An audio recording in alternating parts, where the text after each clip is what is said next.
Durable armor protection for both ends and their hulls, a unique version of damage control party, and record-breaking HP pools. Behold the Soviet battleships. Moreover, they offer good rudder shift times, accuracy that accommodates medium-range combat, and unorthodox gameplay. Today, we'll tell you how to play on these newcomers to World of Warships.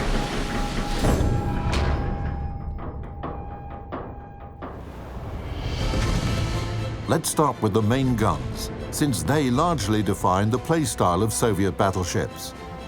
The further the target, the greater the shell dispersion. This axiom is true for any gun.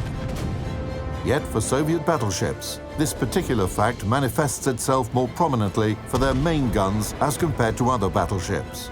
The optimal range for engaging the enemy is medium, or about 10 to 12 kilometers.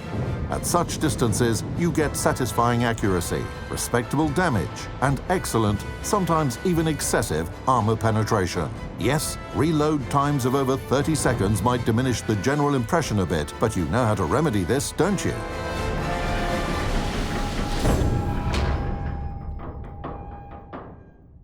You'll have to get used to the fact that at long distances, other battleships are likely to outshoot you, but at medium ranges, you'll gain the upper hand.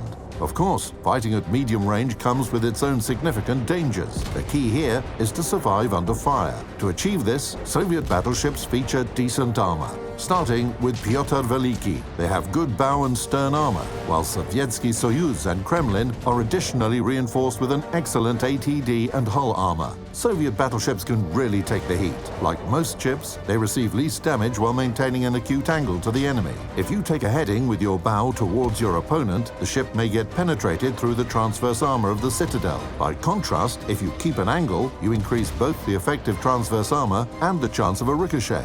However, should you overdo it, opponents will be able to penetrate your sides. With Sinop onwards, your assistant in selecting the right angle will be the aft main turret. As soon as it can fire, the angle is just right, but don't exceed it.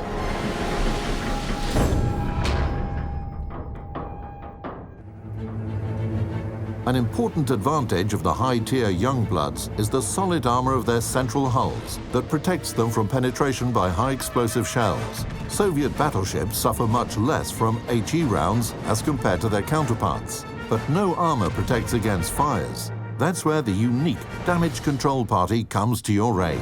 It has one of the shortest reload times in the game, but use it wisely because the number of charges is limited.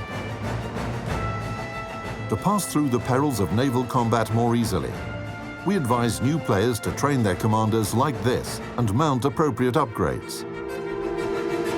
At the same time, experienced battleship commanders will surely follow their own path, one that matches their personal tactics. So, you're prepared to survive, let's say technically, but preparing your mindset is no less important. You'll want to play Soviet battleships aggressively, push flanks, break into key areas, lead charges. That's what they're made to do. But a blind attack is likely to quickly turn you into a passive observer. These ships have rather a high citadel. You can't ever let opponents fire at your sides, and getting caught in crossfire is very dangerous.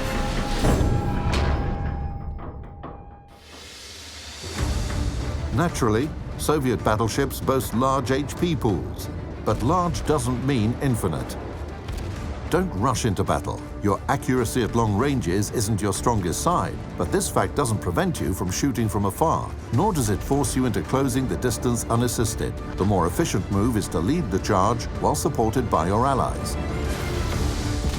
Get accustomed to picking positions on the map where your ship will only be targeted by 2 to 3 enemies, as opposed to the entire red team. Get into the habit of watching destroyers and always be ready to dodge torpedoes. The quick rudder shift time will help you in this regard, but starting at Tier 7, Soviet battleships have a turning circle radius of over 900 meters. At the same time, the impressive rotation speed of their main turrets at the top 3 tiers will help you deal with fast opponents. To recap, it can be stated that all of the national particularities of Soviet battleships can be implemented to their greatest effect at medium and close ranges. These ships are perfect brawlers that revel in active combat. They certainly have their weaknesses, and they definitely require you to find the right way to play them. Playing with these battleships is different, and you will likely have to employ unorthodox tactics.